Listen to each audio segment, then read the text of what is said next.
बेटा इतनी बाउंड्री दी हुई है, थोड़ा देखते जाएंगे साथ साथ में ना। कहाँ पे अटके थे लास्ट लेक्चर में? तो आपने वैलेंसिटी में वो मतलब से वार्ता लिखा है, मतलब अरे इलेक्ट्रॉनिक कॉन्फ़िगरेशन, इलेक्ट्रॉनिक कॉन्फ़िगरेशन हो गया। हाँ ये ब्लॉक 13 ब्लॉक स्टार्ट करते हैं। Okay okay. तो चलो बेटा यहाँ पे 30 नंबर ग्रुप है, उसमें सबसे पहले फर्स्ट टॉपिक आपका रहेगा नंबर 1 ई ब्लॉक में ग्रुप नंबर 13 इलेक्ट्रॉनिक कॉन्फ़िगरेशन के बारे में हमने लिख दिया हुआ है। तो फर्स्ट पॉइंट हमारा वही रहेगा, कौन सा रहेगा बेटा? इलेक्ट्रॉनिक कॉन्फ़िगरेशन, है ना। तो ग्रुप नंबर 13 में इलेक्ट्रॉनिक कॉन्फ़िगरेशन में आप प्रॉपर जो है 2-3 लाइन जो लिखनी है वो लिख दो पहले। Group number 13 electronic configuration. Okay, the common electronic configuration, थोड़ा स्पीड रखना बेटा। The common electronic configuration of group number 13 is NH2NP1 NH2NP1 NH2NP1 bracket में थोड़ा लिखना हो तो लिख दो small n is equal to principal quantum number is equal to मेरे हिसाब से period number. Small n is equal to principal quantum number is equal to period number. हो गया। और लास्ट लेक्चर में आपने लिख दिया होगा हर एक का इलेक्ट्रॉनिक कॉन्फ़िगरेशन, है ना, लिख दिया हुआ है। ओके, पूरा पैटर्न आपको थोड़ा देख लेना है। जैसे बोरॉन है, एल्यूमिनियम है, गैलियम है, इंडियम है, थैलियम है, उसमें पहले 2 एलिमेंट के लिए आपको sp याद रखना है, उसके बाद spd याद रखना है, और लास्ट के लिए spdf याद करना है। वापिस एक बार थोड़ा रिवाइज कर लेते हैं। बोरॉन के लिए सेकंड नंबर का पीरियड रहेगा, फिर ये थर्ड, फिर ये फोर्थ, बराबर है। ये कौन सा नंबर हो जाएगा? 5th नंबर है। ये कौन सा होगा? 6। तो हो गया, ये पीरियड नंबर हो गया, जिसको हम स्मॉल n वैल्यू बोलोगे ना। कॉमन इलेक्ट्रॉनिक कॉन्फ़िगरेशन आपको देख लेना बेटा, इसका नंबर कितना है? 5। तो 5 से पहले इनर्ट गैस कौन सा होगा? तो उसमें चलेगा हीलियम, फिर क्या लिखोगे बेटा? नियॉन, फिर क्या लिखोगे? आर्गन, फिर क्या लिखोगे? क्रिप्टॉन, फिर क्या लिखोगे? जेनॉन। तो helium, neon, argon, krypton, xenon हो गया। sp को पकड़ के चलना है। कॉमन इलेक्ट्रॉनिक कॉन्फ़िगरेशन में NH2NP1 है, n को रिप्लेस करना है पीरियड नंबर से, तो सेकंड पीरियड में बोरॉन जा रहा है। हम लिखेंगे 2s2 2p1, 3s2 3p1, फिर n इज इक्वल टू 4 आ रहा है। तो 4 का सिस्टम कैसे बनेगा बेटा? जैसे d ऑर्बिट आएगा ना sp_d, तो d के लिए क्या लिखोगे? n-1। तो 4-1 कितना हुआ? 3d, 4s, 4p। d कितना होगा? 10, 2 and 1। फिर वापिस क्या होगा? d, और n इज इक्वल टू कितना हुआ? 5। 5-1 कितना हुआ? 4d, 5s, 5p, 10, 2 and 1 हो गया। f को इंक्लूड करना है, d को इंक्लूड करना है थैलियम के अंदर, है ना। तो f के लिए क्या था? n-2। तो 6-2 कितना हुआ? 4f, 5d, 6s, 6p, कितना हुआ? 14, 10, 2 and 1। तो ये कॉमन इलेक्ट्रॉनिक कॉन्फ़िगरेशन हो गया, सबको आता ही है बेटा। उसके बाद थर्ड पॉइंट लिखो बेटा, oxidation state. Oxidation state of group number 13। Group number 13 का ऑक्सीडेशन स्टेट निकालना है बेटा। बहुत सिंपल सा मेथड आपको एक एक्सप्लेन कर रहा हूं, हर एक ग्रुप के लिए कॉमन रहेगा, है ना। 13 में जैसे फाइंड करोगे वैसा 14 में चलेगा, 15 में चलेगा, 16, 17, 18 सब में सेम चलेगा ना। तो किस तरह से ऑक्सीडेशन स्टेट फाइंड करना है, तो पहले देख लो बेटा। ऑक्सीडेशन स्टेट के लिए आपको एक फाइंड करना है अपर लिमिट। एक क्या फाइंड करना बेटा? Upper limit. और दूसरा क्या होगा बेटा? Lower limit. क्या होगा बेटा? Lower limit. तो 2 लिमिट फाइंड करना है हर एक ग्रुप के लिए। तो हर एक ग्रुप में समझो कि 2 लिमिट फाइंड करोगे, उसके बीच में आपको किस तरह से बाकी के ऑक्सीडेशन स्टेट को अरेंज करना है वो मैं पैटर्न बताऊंगा। अपर लिमिट लोअर लिमिट के लिए आपको काम करना बेटा। ग्रुप नंबर 13 की बात हो रही है तो सबसे पहले आपको क्या करना बेटा, जो भी ग्रुप नंबर हो ना, जो भी ग्रुप नंबर हो उसको 10 डिजिट में से माइनस करना है। क्या करना है बेटा, 10 डिजिट में से माइनस करना है। तो ग्रुप नंबर को 10 डिजिट से माइनस करोगे, जो भी आपको डिजिट मिलेगा वो आपका एक लिमिट होगा। फिर उसको हम अपर लिमिट में बिठाएंगे या लोअर लिमिट में बाद में बताएंगे। उसके बाद आपको बेटा कंसीडर करना है नंबर सिस्टम वाला electronic configuration of number system. Number system वाला इलेक्ट्रॉनिक कॉन्फ़िगरेशन कंसीडर करना है। जैसे बेटा मैं बोरॉन की बात कर रहा हूं तो बोरॉन का ये तो हमारा इलेक्ट्रॉनिक कॉन्फ़िगरेशन हो गया, नंबर सिस्टम के हिसाब से नहीं है, ये ऑर्बिटल सिस्टम हो गया। अभी नंबर सिस्टम के हिसाब से चलो बेटा, तो बोरॉन के पास कितना इलेक्ट्रॉन है, 5। नंबर सिस्टम के हिसाब से इलेक्ट्रॉनिक कॉन्फ़िगरेशन क्या होगा, 2 and 3 है ना। एल्यूमिनियम का 30 नंबर के हिसाब से कितना होगा, 2 8 3। इसका मतलब ये हुआ कि बोरॉन का नंबर सिस्टम के हिसाब से इलेक्ट्रॉनिक कॉन्फ़िगरेशन हो गया 2 3। बाकी सारे एलिमेंट जो है उसके आउटरमोस्ट सेल में ऑलवेज एंड ऑलवेज कितना इलेक्ट्रॉन रहेगा बेटा, 3 3। मतलब 3 इलेक्ट्रॉन ये क्या करेगा, लूज करेगा। तो मेरा कहने का मतलब ये बेटा कि आप ग्रुप नंबर 13 में कोई भी एलिमेंट की बात कर रहे हो उसके आउटरमोस्ट सेल में कितना इलेक्ट्रॉन होगा, 3। 2 रूल्स आपको याद रखना बेटा। फर्स्ट नंबर जो है, if outermost shell having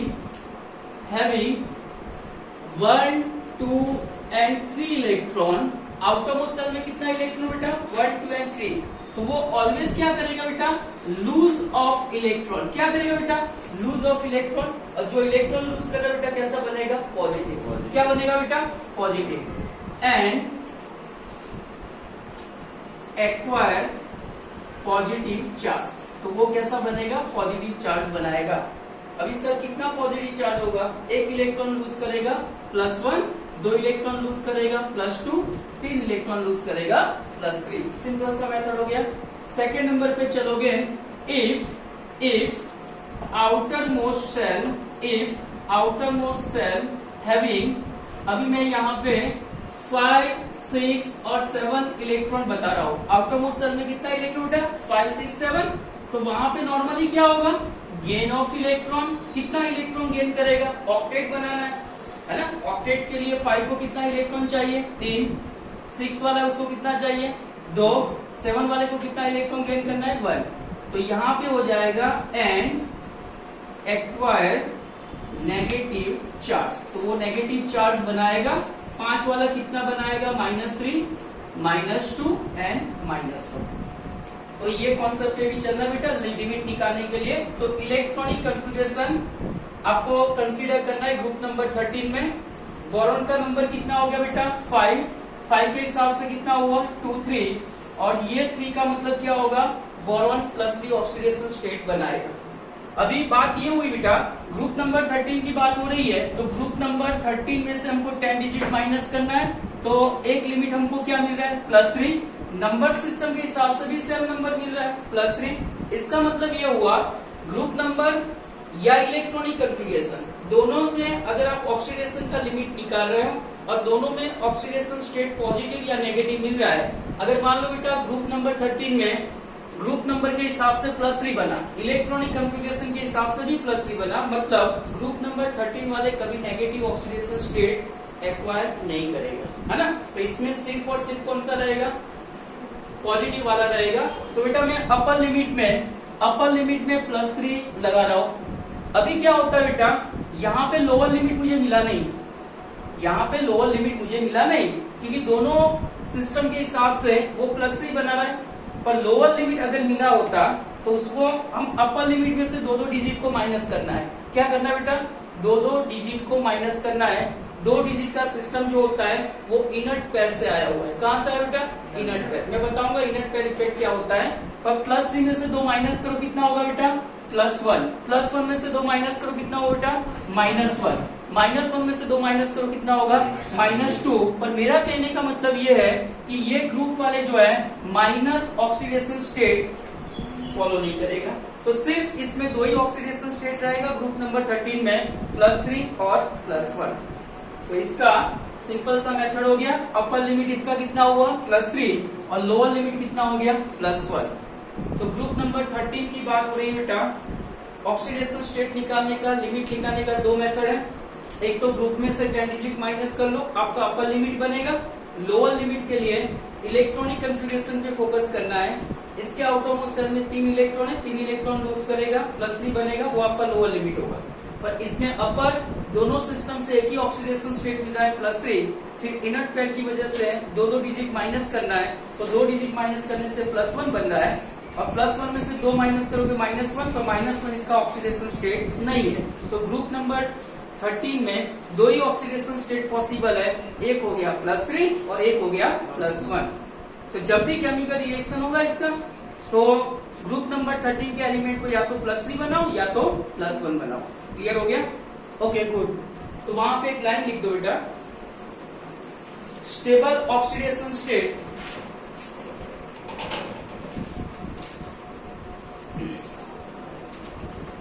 stable oxidation state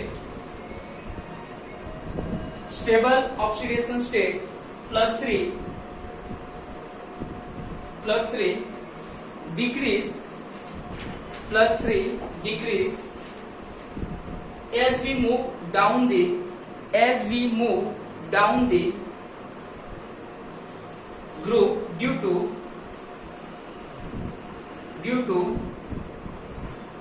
inert pair effect।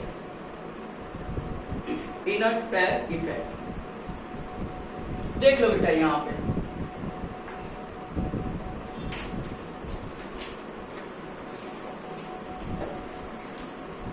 जैसे बेटा मैं यहाँ पे बोरॉन, एल्यूमिनियम, गैलियम, इंडियम, कैलियम, ये हो गया। ये ग्रुप के जितने भी मेंबर होंगे 2 ऑक्सीडेशन स्टेट फॉलो कर रहा है, +3 और +1। और नॉर्मली क्या होता है, जो कॉमन लाइन मुझे लिखना है कि if we moving from top to bottom, मतलब बोरॉन से आप थैलियम की ओर जा रहे हो, तो वहां पे क्या होगा कि भाई स्टेबिलिटी ऑफ +3 ऑक्सीडेशन स्टेट मैं नॉर्मली बता रहा हूँ डिक्रीज। तो +3 ऑक्सीडेशन स्टेट की स्टेबिलिटी टॉप टू बॉटम में क्या होगा, डिक्रीज हो रहा है। ओके, एज वेल एज क्या होगा, the stability of +1 oxidation state will be increase. +1 का ऑक्सीडेशन स्टेट का सिस्टम क्या होगा, इंक्रीज होगा। क्लियर हो गया बेटा, समझ में आ रहा है? तो 2 चीज हो गई, +3 और +1। ओके, अभी मैं यहाँ पे थोड़ा काम ये कर रहा हूँ कि भाई +3 में क्या क्या बनेगा और +1 में क्या क्या बन रहा है ना। तो यहाँ से थोड़े बहुत MCQ रहेंगे, जो MCQ आपको ये कॉन्सेप्ट क्लियर हो जाएंगे। ओके, ग्रुप नंबर 13 का +3 वाला वैलेंसी वाला कंपाउंड कौन कौन से रहेंगे, बोरॉन +3, एल्यूमिनियम क्या होगा +3, गैलियम क्या हो जाएगा +3, बोरॉन, एल्यूमिनियम, गैलियम। इंडियम कितना होगा बेटा +3, थैलियम कितना होगा +3। तो +3 के हिसाब से बेटा इतने कैटायन हो गए, और +1 के हिसाब से बोरॉन +1, Al +1, गैलियम +1, इंडियम +1 और थैलियम +1। समझो बेटा, तो इतने कैटायन पॉसिबल है +3 और +1 के हिसाब से। अभी आपको देखना ही है बेटा, ये थियरम के हिसाब से ये हुआ कि भाई ऊपर वाले जो होंगे वो +3 ज्यादा स्टेबल रहेंगे और नीचे वाले +1। मेरा कहने का मतलब ये हुआ, सबसे ज्यादा कैटायन ऐसा जिसमें +3 चार्ज हो, वो सबसे ज्यादा स्टेबल कौन हुआ, बोरॉन +3, है ना। It is a very stable, तो +3 बोरॉन +3 सबसे ज्यादा स्टेबल हुआ ये ग्रुप के हिसाब से। टॉप टू बॉटम में जाओगे, +3 ऑक्सीडेशन स्टेट का स्टेबिलिटी कम हो रहा है। मेरी बात समझ में आ रहा है? तो बोरॉन एल्यूमिनियम का कंपटीशन हो रहा है, तो उसमें ज्यादा स्टेबल कंपाउंड किसके बनेंगे, +3 के हिसाब से बोरॉन। क्लियर हुआ? ओके, और थैलियम +1 जो है बेटा, क्योंकि टॉप टू बॉटम में +1 ऑक्सीडेशन स्टेट का स्टेबिलिटी इंक्रीज हो रहा है, थैलियम कहाँ पे, सबसे बॉटम साइड पे। तो थैलियम +1 जो है वो कैसा हो गया, वेरी स्टेबल। गुड, तो ये हो गया वेरी स्टेबल, मतलब थैलियम वाले 2 कंपाउंड पॉसिबल है बेटा। अच्छा, मुझे कोई बताएगा बेटा इन दोनों में ज्यादा स्टेबल कौन होगा, थैलियम +1। वेरी गुड, तो थैलियम +1 ज्यादा स्टेबल रहेगा, ये बनाएगा, पर इसकी स्टेबिलिटी इसके कंपेयर में कैसी होगी, थोड़ी कम रहेगी। क्लियर हुआ? अच्छा, मेरे पास 2 क्वेश्चन है बेटा यहाँ से। साथ साथ में ये हो गया होगा। देखो बेटा, थैलियम अगर क्लोरीन के साथ रिएक्शन कर रहा है तो थैलियम प्लस मतलब थैलियम प्लस 3 के हिसाब से ये कंपाउंड हो गया, और थैलियम क्लोराइड। मुझे बताओ बेटा, ये दोनों कंपाउंड में सबसे ज्यादा स्टेबल कंपाउंड कौन सा होगा? Thallium chloride. मतलब ये वाला कंपाउंड ज्यादा स्टेबल रहेगा, है ना। रीजन कौन सा बेटा? क्योंकि थैलियम क्लोराइड में थैलियम का ऑक्सीडेशन स्टेट कौन सा है? +1, और इसमें इसका ऑक्सीडेशन स्टेट कितना है? +3, है ना। और टॉप टू बॉटम में चलोगे तो थैलियम +3 का ऑक्सीडेशन स्टेबिलिटी धीरे धीरे कम होता जाएगा। जितना कम स्टेबल ऑक्सीडेशन स्टेट होगा उतना कम स्टेबल कंपाउंड रहेगा। क्लियर हुआ? Yes. तो आफ्टर ऑल क्या होगा बेटा, कहीं ना कहीं पे ये थैलियम जो है ना, थोड़ा सा हीट दे दोगे, थोड़ा सा हीट दे दोगे ना, तो ये तुरंत ही अपना ऑक्सीडेशन स्टेट चेंज कर लेगा और थैलियम Cl बना लेगा और साथ में Cl2 गैस को इलोबरेट कर लेगा, है ना। तो यहाँ पे बेटा +3 हुआ, इसमें इसका ऑक्सीडेशन स्टेट कितना हुआ? +1। तो थैलियम क्लोराइड TlCl3 जो अपना ऑक्सीडेशन स्टेट को डिक्रीज कर रहा है, तो रिडक्शन रिएक्शन में हमने बताया था कि जिसका oxidation state during the chemical reaction change होगा, पर चेंज किस मोड में हो रहा है? ये +3 से कौन सा ऑक्सीडेशन स्टेट बना रहा है? +1। ऑक्सीडेशन नंबर क्या हो रहा है बेटा? डिक्रीज हो रहा है। और डिक्रीज वाले सिस्टम को हमने क्या बताया था? रिडक्शन या ऑक्सीडेशन? रिडक्शन बताया था। क्या बताया था? रिडक्शन। तो यहाँ पे थैलियम क्या कर रहा है? अपना रिडक्शन कर रहा है। जो अपना रिडक्शन करेगा वो दूसरे का क्या करेगा बेटा? तो उसको हम कौन सा एजेंट बोलेंगे? ऑक्सीडाइजिंग। तो मेरा कहने का मतलब ये है, यहाँ पे जो TlCl3 जो है उसको हम क्या बोल सकते हैं? स्ट्रॉन्ग ऑक्सीडाइजिंग एजेंट बोल सकते हैं। क्लियर हो गया? सिंपल सा मेथड हो गया। ऑक्सीडेशन स्टेट समझ में आ गया। दो ऑक्सीडेशन स्टेट बनेगा, +3 +1। टॉप टू बॉटम में जाओगे, +3 का स्टेबिलिटी कम होगा, +1 का इंक्रीज होगा। बोरॉन जो उसमें +3 ज्यादा स्टेबल होगा, थैलियम में +1 ज्यादा स्टेबल है। क्लियर है? हो जाएगा बेटा? Okay.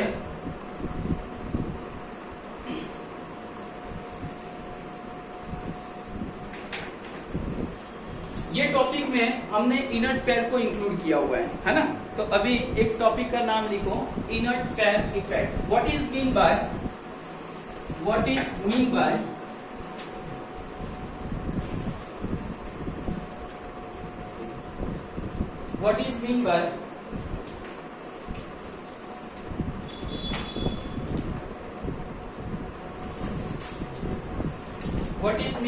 Bye inert pair effect?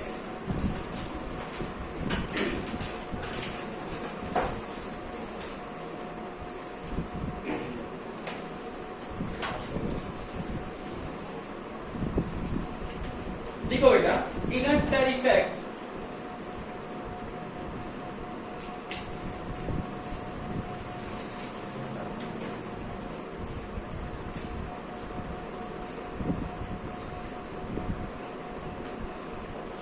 inert pair effect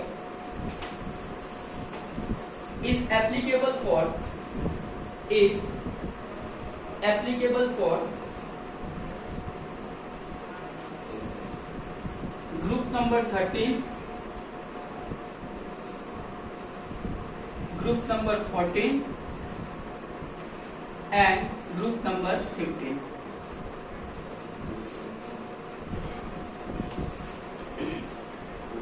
अभी लिखना बंद करो, समझ लो।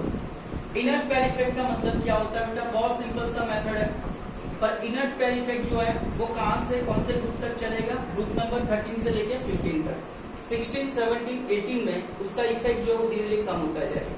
तो आपकी जो केमिकल प्रॉपर्टी जो चैप्टर था केमिकल ट्रेड वाला, जिसमें मुझे ये बताना है ग्रुप के अंदर टॉप टू बॉटम चलोगे, समझना बेटा। ग्रुप के अंदर टॉप टू बॉटम में इनर्ट पेयर इफेक्ट जो है वो धीरे धीरे असर करना स्टार्ट करेगा, और पीरियड के अंदर लेफ्ट टू राइट चलोगे, वहां पे इनर्ट पेयर इफेक्ट जो उसका इफेक्ट धीरे धीरे क्या होगा? कम होता है। इसीलिए मैंने पी ब्लॉक के अंदर 13, 14, 15 में इनर्ट पेयर इफेक्ट दिखेगा, टॉप टू बॉटम में भी दिखेगा, 13 से 15 की ओर भी दिखेगा, और 16, 17, 18 में उसका असर जो धीरे धीरे कम होता जाएगा। पर इनर्ट पेयर इफेक्ट का मतलब क्या होता है वो समझना बेटा, कि जैसे ग्रुप नंबर 13 में बेटा हमने क्या क्या इंक्लूड किया? बोरॉन, एल्यूमिनियम, गैलियम, इंडियम और हेलियम। थोड़ा समझते जाना पहले। बोरॉन का जो पीरियड नंबर है बेटा वो कौन सा हो जाएगा, सेकंड नंबर है ना। इसके लिए हमने क्या कंसीडर किया, थर्ड, ये फोर्थ नंबर हो गया, ये फिफ्थ नंबर हुआ और एक सिक्स नंबर हुआ। क्लियर है। वैसे समझो कि 40 नंबर ग्रुप में चलोगे कार्बन, सिलिकॉन, जर्मेनियम, एसएन और लेड हो गया। 50 नंबर ग्रुप में नाइट्रोजन, फास्फोरस, आर्सेनिक, एसबी और बिस्मथ। तो 13, 14, 15 में इनर्ट पेयर इफेक्ट दिख रहा है, इसलिए हमने 3 ग्रुप को इंक्लूड किया हुआ है।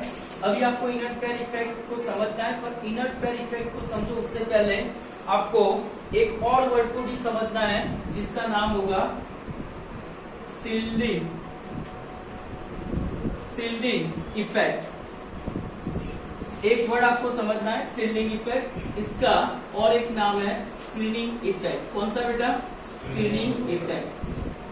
कंफ्यूज होने की जरूरत नहीं है, दोनों इफेक्ट बहुत सिंपल है, पर कॉन्सेप्ट को समझना है। रीड करने से ये चीजें समझ में नहीं आएगी, टेक्निकली समझ लो क्या चीज होती है। एक है बेटा सील्डिंग इफेक्ट, उसका दूसरा नाम कौन सा बेटा, स्क्रीनिंग इफेक्ट। कहीं पे आपको वर्ड दिखेगा स्क्रीनिंग इफेक्ट, कहीं पे वर्ड दिखेगा सील्डिंग इफेक्ट, तो दोनों का मतलब क्या होता है, सेम होता है। अभी सर ये सील्डिंग और स्क्रीनिंग इफेक्ट क्या है। स्क्रीनिंग का मतलब क्या होता है बेटा कि कोई चीज को होल्ड करना। मान लो कि आप यहाँ से 1, 2, 3, 4 और 5 बंदे को खड़ा किया हुआ है और 5वें बंदे की बात कर रहे हो, तो 5वां जो बंदा होता है या फर्स्ट नंबर का जो बंदा है वो कितने बंदे से सील्ड है, मतलब उसको स्क्रीन बोलते हैं कि वो कितने बंदे से कवर है। तो सील्डिंग का मतलब यही होता है। बट सी मैं आपको चीज बताता हूं, मेरे पास एक क्लोरीन है, समझना बेटा, थोड़ी जगह कम है, Cl है, Cl का एटॉमिक नंबर कितना हो गया, 70। ओके, इस साइड पे मैं एक और ले रहा हूं जिसको मैं बोल रहा हूं मैग्नीशियम, जिसका नंबर कितना है, 12। थोड़ा एडजस्ट कर लेना। 70 नंबर के हिसाब से बेटा इसका इलेक्ट्रॉनिक कॉन्फ़िगरेशन कितना होगा, 287। समझना बेटा, अभी मैं इनर्ट पेयर नहीं समझा रहा हूं, अभी मैं क्या समझा रहा हूं, सील्डिंग इफेक्ट, जिसका दूसरा नाम क्या बेटा, स्क्रीनिंग इफेक्ट। इसको समझना जरूरी है क्योंकि केमिकल प्रॉपर्टी को समझना है, फिजिकल प्रॉपर्टी को समझना है, मेल्टिंग पॉइंट, बॉइलिंग पॉइंट को समझना है, आयोनाइजेशन एंथैल्पी को समझना है, तो ये चीज आपको समझ में आनी चाहिए। क्लियर है। ओके, तो Cl का एटॉमिक नंबर 17 के हिसाब से 287 हो। ओके, अभी ये चीज को मैं एटॉमिक स्ट्रक्चर में कन्वर्ट कर रहा हूँ। जैसे कुछ चीजें प्रकाश ने आपको कंप्लीट करवाया होगा कि क्लोरीन का एटॉमिक नंबर कितना हुआ, 17। ओके, 17 नंबर के हिसाब से ये ग्राउंड स्टेट में पड़ा हुआ, तो क्लोरीन के पास बेटा नंबर ऑफ प्रोटॉन कितना होगा, 17 होगा, और न्यूट्रॉन कितने हो जाएंगे, 17। ये तो क्लियर हो गया। न्यूट्रॉन के लिए आपको एटॉमिक मास में से ये चीज को माइनस करना होता है।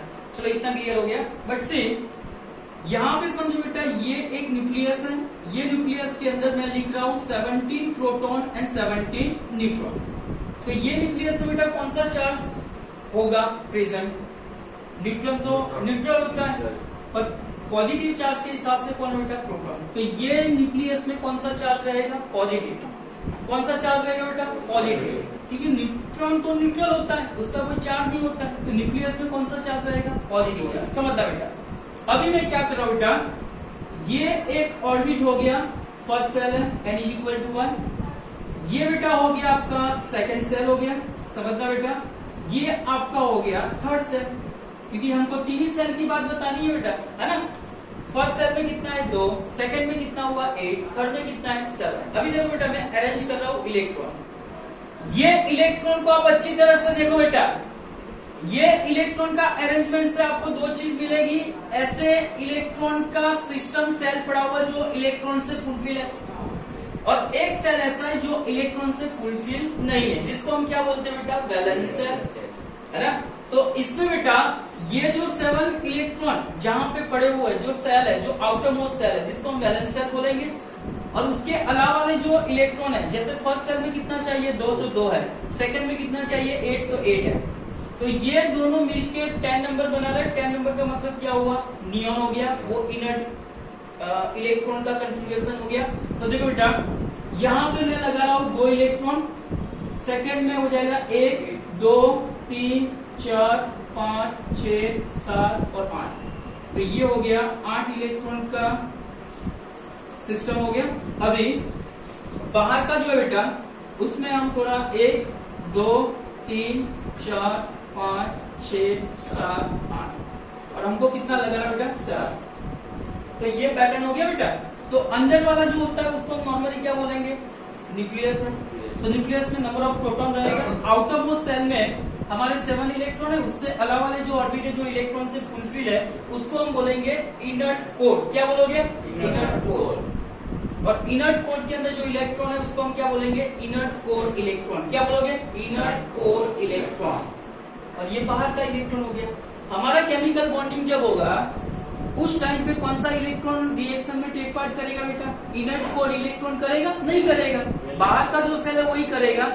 सिर्फ इतना समझ लो स्क्रीनिंग इफेक्ट का मतलब क्या होता है। इसका मतलब ये होता है कि पॉजिटिव चार्ज कहां पे पड़ा हो बेटा, न्यूक्लियस में। तो ये न्यूक्लियस जहां जहां इलेक्ट्रॉन होगा उसके साथ वो क्या करेगा, अट्रैक्शन करेगा, है ना। तो बेटा समझो ये न्यूक्लियस का फर्स्ट सेल में जो इलेक्ट्रॉन है उसके साथ क्या अट्रैक्शन होगा, समझना। सेकंड सेल के अंदर जो इलेक्ट्रॉन उसके साथ भी अट्रैक्शन रहेगा। और लास्ट सेल जो हमारा वैलेंस सेल है, वैलेंस सेल में जो इलेक्ट्रॉन उसके साथ भी उसका अट्रैक्शन रहेगा।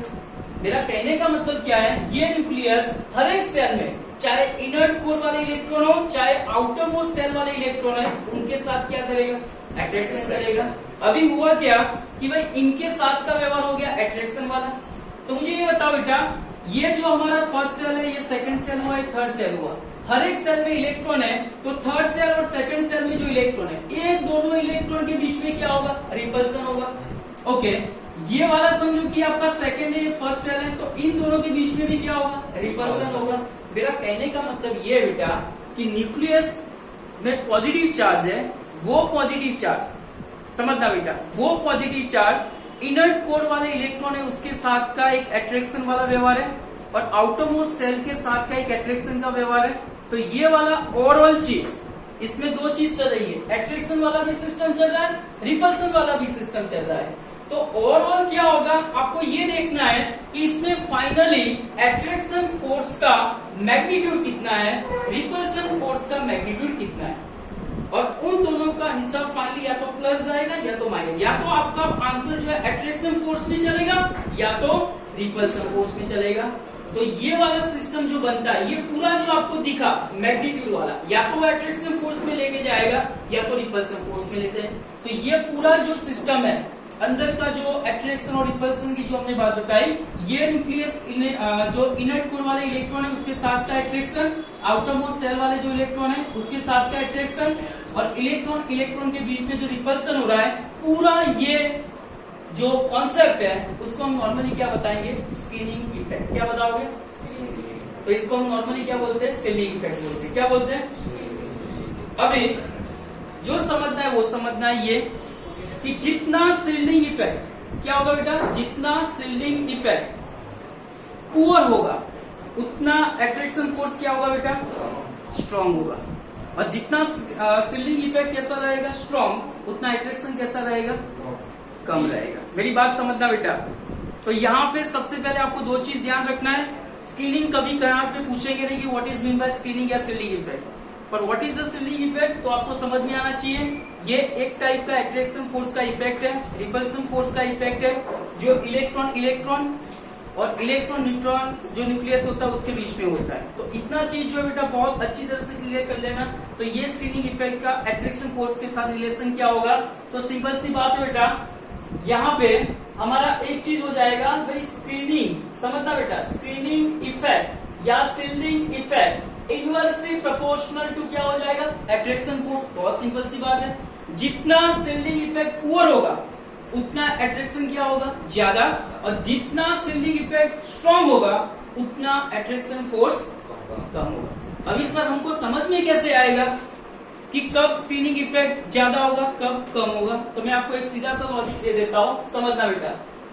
ये जो स्क्रीनिंग इफेक्ट है, ये जो सील्डिंग इफेक्ट है, उसके लिए आपको दो चीज ध्यान रखना बेटा कि भाई आपके पास सील का मतलब कवर, आउटर मोस्ट सेल से पहले कौन सा ऐसा ऑर्बिट है, समझना बेटा। आउटर मोस्ट सेल मतलब ये 7 वाला इलेक्ट्रॉन हो गया, उससे पहले 8 वाला सिस्टम चल रहा है। तो तो 8 वाले सिस्टम में कौन सी ऐसी चीज है जो सबसे बाहर है?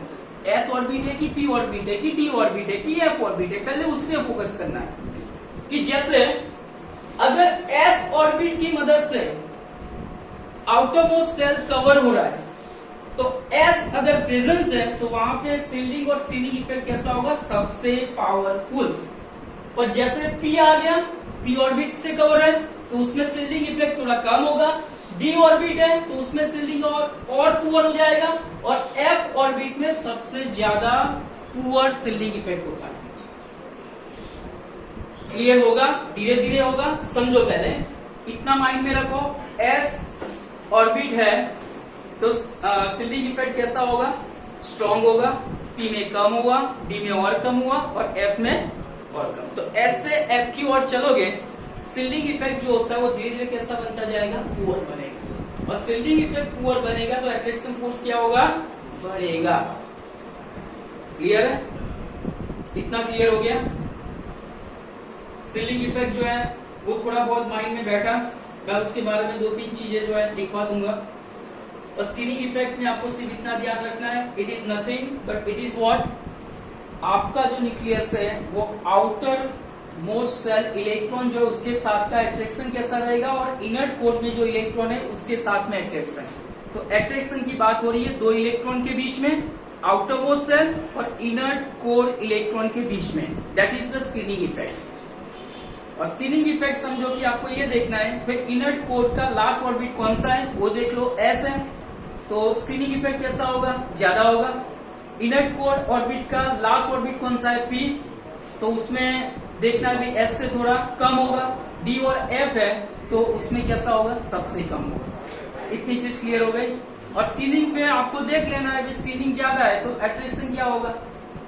कम हो जाएगा। स्क्रीनिंग कम है तो अट्रैक्शन क्या होगा? बढ़ जाएगा। और वो इस पे डिपेंडेंट है। अभी इसको कैसे ढूंढना है वो हम एग्जांपल लेंगे तब जाके आपको समझ में आएगा। बट सी स्क्रीनिंग इफेक्ट का मतलब समझ में आ गया? ओके।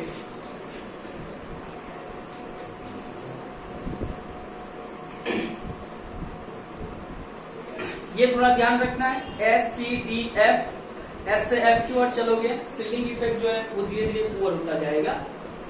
सील्डिंग इफेक्ट जो होता है inversely proportional to attraction force, इतना माइंड में रखना।